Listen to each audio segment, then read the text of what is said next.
Des mises à jour de sécurité urgentes, bien entendu. Les Apple Watch selon mon cœur. USB-C et les AirPods prendront leur temps. Encore des chinoiseries autour de l'iPhone. Le 15 Pro Max au firmament. Vendredi 8 septembre 2023, J-4 avant la keynote iPhone 15 et Apple Watch. Gilles Dounès. Benjamin Vincent. La quotidienne iWeek, épisode 453. Bonjour à tous. Ce sont deux failles exploitées qu'Apple a corrigées cette nuit avec les mises à jour 16.6.1 pour iPadOS et iOS, 9.6.2 pour watchOS et 13.5.2 pour macOS Ventura. Il y a pourtant eu une mise à jour générale des OS la semaine dernière.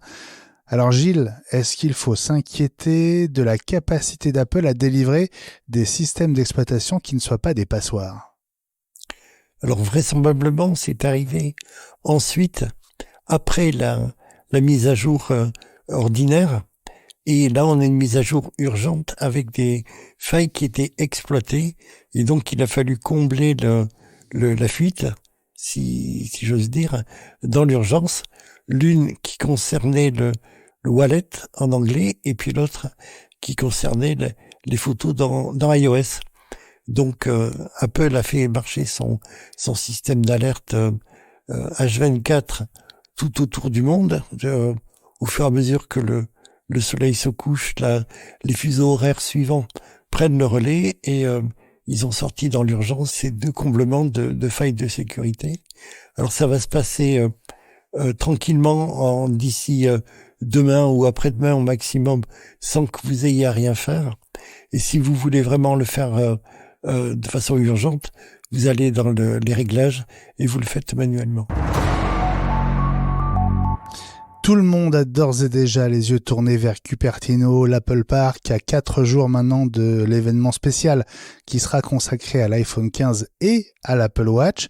Mark Gurman vient de signer une petite carte postale depuis Los Angeles où il réside avant de prendre l'avion pour San Francisco justement. Et Gilles, il donne enfin quelques pistes sur les prochaines Apple Watch série 9 et Apple Watch Ultra de deuxième génération. Alors pour la petite histoire, tu sais comme j'aime les couleurs, là c'est une nouvelle couleur noire qui va faire son apparition. Mais ce qui est intéressant, c'est qu'il y a une amélioration de la sensibilité et de l'efficacité des capteurs, en particulier sur le monitoring de l'activité cardiaque. Alors c'est important pour la fonction santé. On a une chronique régulière de toutes les vies qui ont été sauvées grâce à l'Apple Watch parce que la montre a détecté des dysfonctionnements dans le rythme cardiaque avant que l'alerte proprement dite se manifeste. Là, on va aller un peu plus loin. Et puis, il y a aussi la fonction monitoring de l'activité sportive. Et il n'est pas impossible qu'on voit des améliorations, des choses qui sont mises en avant lors de la keynote mardi prochain. Voilà, et il est notamment question d'une Apple Watch et d'une Apple Watch Ultra de couleur noire. Pour l'USB-C, les AirPods non Pro et les AirPods Max attendront l'année prochaine selon Mark Gurman et ce serait vraiment une déception, n'est-ce pas Gilles, qu'Apple ne réalise pas un tir groupé mardi prochain? Oui, mais le plus important c'est l'iPhone. On fait plaisir à la commission en disant, vous voyez, on met de l'USB-C comme vous l'avez demandé, même si on n'y croit pas trop, avec un an d'avance. Par contre, pour les AirPods Pro et les AirPods Max, qui sont des accessoires, on prendra notre temps et on va le sortir quand ça sera prêt, quand l'ensemble de la révision qui était prévue sera mise sur le marché. Il n'y a pas le feu au lac et on sera tout de même compliant avec votre réglementation.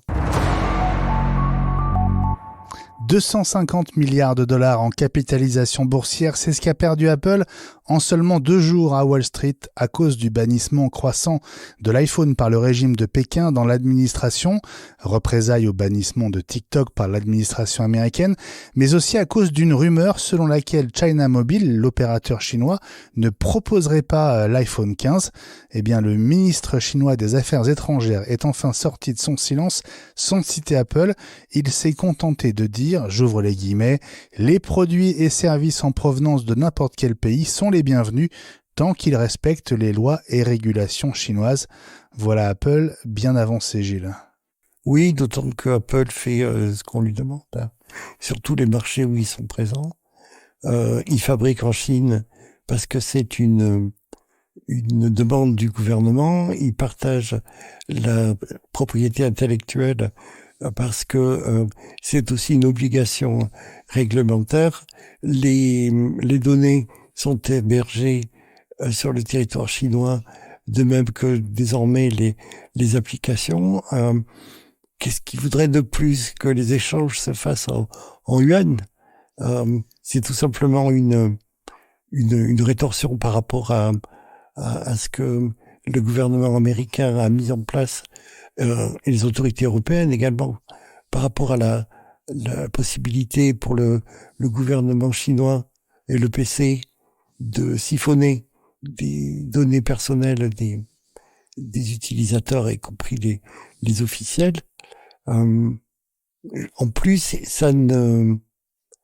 ça profite à quelqu'un. On avait, avant l'ouverture de la séance, j'ai regardé, moins $5,35 sur le titre.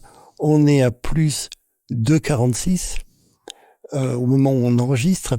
Le gap sur des gros volumes d'échanges d'actions va faire plaisir à quelqu'un, c'est sûr.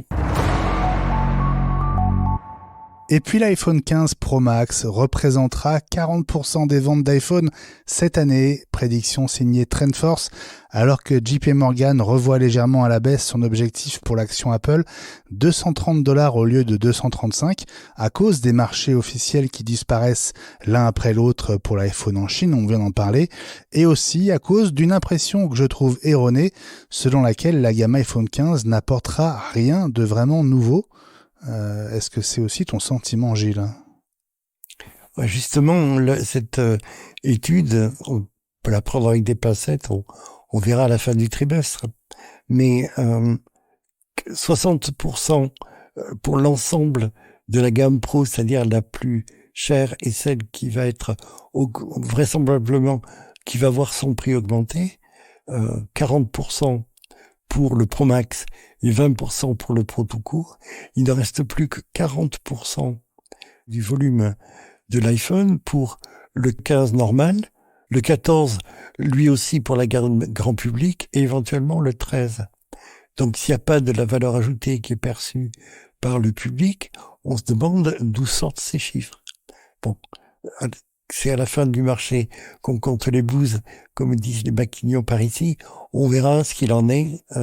On a encore 3 mois pour voir comment se vendent les iPhones. Et Ellie ne manquera pas de nous dire comment ça se passe au jour le jour. La quotidienne iWeek revient lundi. Et on sera à la veille de la keynote iPhone 15 et Apple Watch.